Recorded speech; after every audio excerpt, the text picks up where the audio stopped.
Hey y'all, welcome back to my channel and this week's episode of my unpopular opinions. Y'all already know what to do, like, subscribe, share, leave your unpopular opinions at that email, unpopularopinions@yahoo.com, and I'll read them on my channel, my show, whatever episode. Yeah, it's been a little minute yet again, but you know, I be collecting data. Anyways, let's get into this video. Okay, I am convinced, I'm very convinced, even based off of my own personal experiences with humans, that people will literally absorb other people's stories and situations like as their own, and then almost convince themselves that it actually happened to them.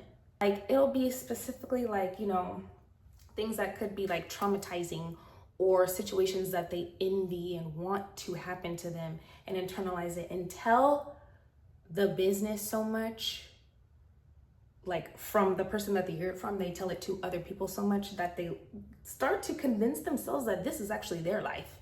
That's actually what they went through. You're not even able to tell what the truth is anymore. Like what's reality and what's made up in your head. And then it keeps them from going outside or having any real experiences of their own. Okay, I know you guys saw this interview. It's been a couple weeks, but it was hilarious. I mean, all the 10 minutes and all the clips that I saw on Twitter and other social media platforms. I want you all to know that Natalie Nunn and Cam Newton are the same. They're on the same level. They're the same to me. He thought he was gonna bring her on his show to outsmart her or have a aha gotcha moment, or try to, you know, demoralize or dehumanize, whatever he thought he was gonna do. It just proved that they're on the same wavelength. He's asking her why a man should date a baddie. Why should a woman date a man with so many children and so many baby mothers? That was like a sorry attempt at degrading her when you are literally the male version. You just actually show that you're weak and incompetent, and you might have a little bit more respect for what she does than you think you do. And we all know Natalie, whatever. Okay, women are supposed to heal lineages. Men are supposed to support them. We teach men how to connect and evolve, and we teach them emotional intelligence, how to tune in with self. And men are supposed to seek out that guidance and be ready for that guidance from us. That's really what I believe. Did you guys see this lady's video? Were mentioned in the files many times. I didn't get to see it before she deleted it, but my sister told me about it. And from what my sister told me about it, the first thought that came into my head was This sexist system working through two very different stereotypes. And the fact that all those guys were PDF files has a huge role in this. Asian women, demure, easy to control and manipulate, look very young, small skinny bodies, allegedly. And then for black women, all the opposite stereotypes. Too loud, too independent, stereotyped to have larger bodies, which these men do not like because they do not represent children. Now, we know that these stereotypes have everything to... Out of all the things that you're worried about, that we're talking about when it comes to these here Epstein files, that is what you choose to focus on? Hello? What exactly does that have to do with anything at all? Of all the sadistic, vile, gruesome, inhumane, disgusting acts, all of the things that you hear about that are in those files, you are focusing on who the preference is. It doesn't fucking matter. Hello? And then on top of that, why aren't you speaking on any other race? Specifically Black. Black isn't the preference, and then these backhanded little I don't know, sorry attempts to think you're not being racist or talking bad about or feeding into the stereotype. Black women are usually big and loud loud. And are they usually big and loud? No other woman is big and loud? If that's true, I'll give you $500. You guys are the preference. Asians are the preference. You guys are also groomed and easily manipulated. Then, unfortunately, you're typically sold to white wealthy families by your own people, your mothers. They raise you guys to be that way. Sounds like a lightweight version of implementing eugenics. I don't know who needs to hear this, but baby isn't always a gift. Now, it's the gift of life. Life is a gift. You make it to Earthside safely. Mom and baby, they come out onto absolutely. But in terms of your relationship, sometimes baby is actually a consequence of you not getting the fuck on when you were supposed to.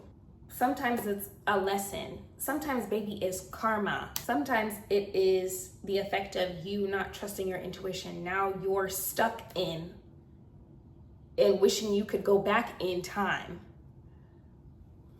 Baby can't be a band-aid over something that is completely broken. Baby can't make somebody love you. Baby isn't gonna make somebody act right. Baby won't even necessarily even keep somebody in your life. Bookie. Okay, don't you guys wonder why when we see these videos of people doing good in the world, it triggers, big emotions. We get sad and we feel, and we're always like, oh my gosh, this has restored my faith in humanity, right? It's because that's how we're literally supposed to be living, operating in this world, literally loving everybody. That's the bottom line. Love. No matter how we look, how we talk, what we dress like, what we think like, whatever it does, literally accepting each other despite all of those differences. It doesn't matter. Things like that bring us back to self. And that's how we heal the world. It sounds so I don't even want to say it's cliche. It sounds so simple because it is. For a moment, we can all feel united and together in one because we are, just manifested differently. Me and my sister were having a conversation about how being a hater ages you. Having hate in your heart ages you. Being evil ages you. That's why when people who worry about themselves try to keep out of drama, mind their own business, they're worried about themselves and living a whimsical, beautiful life. And people always say that they're aging backwards because they're focused on themselves. Okay, can I ask why we're still arguing about and talking about who Black men and women voted for? She's not the president. Get over it. What does us talking about it every month or every other week do? Statistics shows that 60% of Black men didn't vote, and then we get into this argument about who did or didn't vote, and the statistics are probably a lie. Now what? You guys have an attachment to her as some sort of light or knight in shining armor that was gonna bring you out of something. But Black people thought that they were going to be able to avoid the work that needed to be done. And she was gonna be the answer. And then since she's not, oh my gosh, now it's bringing turmoil and all these disagreements and all these think pieces and all these talks that we keep having. Move on. What are we gonna do about it now? There was no easy way out. There was no savior. Okay, now what? We have to save ourselves. Okay, this is kind of small and petty, but I don't care. All February, all 29 days of February, it'll be and during Black History Month, it's okay any other month. And anybody cares about this month as much as we do. They don't give a damn. During Black History Month, oh no, yes. And during January and March and April and May, what are you gonna do about it? Okay, all these revelations recently, and it's been back to back, that these scientists have been coming up with and, confirming and pretty much saying things that people like me have already said. now you guys believe it. Now there's some truth to it. I'm just really literally gonna start saying, I've said this before, I'm going to literally start saying, oh yeah, it's backed by science. So you guys believe me, so I don't get called an internet doctor or a conspiracy theorist or wannabe whatever. Y'all really gotta start doing research for yourselves or experiencing things for yourselves, so you don't have to look to an outside source to validate anything or tell you things. It's easy. Complacency, it's easy to be complacent, and it's easy to be scared and want to need somebody to tell you what reality is or tell you what the truth is all the time. Stop waiting for their confirmation. Stop believing any and everything that they tell you. Half of it is a lie. I know there are a bunch of you out there who question things and feel like some things don't feel right. Things don't sound right. Things aren't adding up. 1 + 1 is not equaling 2 here, but you will still, for the sake of keeping your reality as normal as possible, because you're afraid of change. You're afraid of finding things out for yourself. You're afraid of having to unlearn. You're afraid of finding out that everything that they told you was a lie. You either get it right or get left. And now's the time. Okay. Almost every single time I see something about like better health, like some holistic remedy, something that has to do with like, getting your medicine from the earth essentially and putting this and that together and, not having to go to the typical, like not relying on big pharma pretty much. It's always like ancient Chinese remedy or ancient something remedy or something like it has to have like this, disclaimer that it came from some hundreds of years ago or something, which is great. There's nothing wrong with paying homage and having traditions and old medicine and all that stuff, but so I mean, is it only supposed to be like one way of doing things, like one tradition forever, for like as long as we're having this human experience for every generation, everybody's human experience, this one tradition sets the tone for everything? What if that remedy was found 5 years ago or 10 years ago, or just yesterday I found out that these berries are able to cure this? It doesn't have to be some ancient Chinese remedy. And oh my God, you guys really get me on Twitter with, my grandma taught me this. No, she did not. She didn't. I think we're forever supposed to be learning the earth and maximizing the resources that we have. That's why she gives them to us.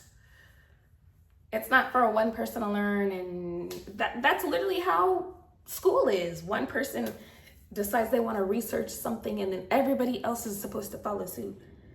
What if you realize that you add this, you add some cinnamon to those berries down the line 50 years later? Like, great. So people hold on too much to things like tradition and legacy. And there was a video that Mike Tyson, he was in an interview and he was talking to a little girl, and she was interviewing him, and he was saying he doesn't really care about legacy because he's just pretty much here to live his life and then go on. Like, people put too much weight on legacy. People put too much weight on what they feel like tradition is, and they're just like, oh my gosh, this can never break, or this can never, it's been tradition for years, or they used to do it though. That was their human experience. I'm not trying to take away from any work that was done, but when does our experience become our own? Okay, did you guys see this video? Not going nowhere until he pays a bill. It's on Twitter. Why would he do that? I agree with what Shorty's saying. I've said this actually a few times in a few different videos in a few different ways. But Shorty right here, I'm sorry, sucker ass bitches pretending to be better than? Yeah. Girl, what? Agree. You agree. But if somebody holds women accountable for their sucker ass bitches, pick-me's, there can be pick-me's. Absolutely there are. But I think in this situation, this particular topic, we can all agree, pick me's and all. There's a difference in having a standard set for yourself and who you decide to involve yourself with, especially when it comes to love. But if you put a price tag on everything, it depletes your value as a woman. You don't require your partner to come with anything else. All they have to do is be able to pay so you can be bought. You can have your hand out, that's fine. Nobody's saying women can't have their hand out.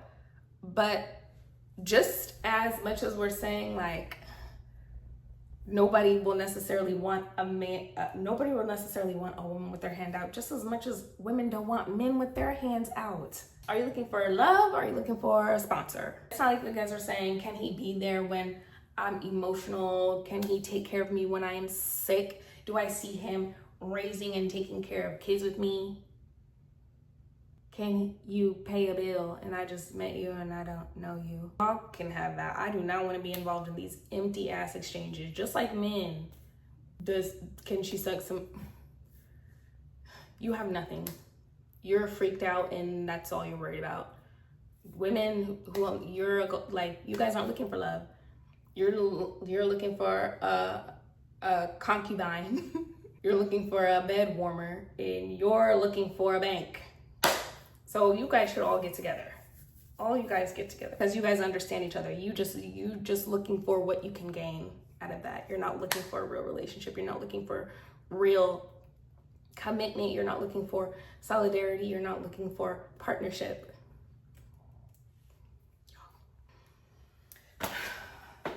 I don't know. What do y'all think? Whatever. You already know what to do. Like, subscribe, share.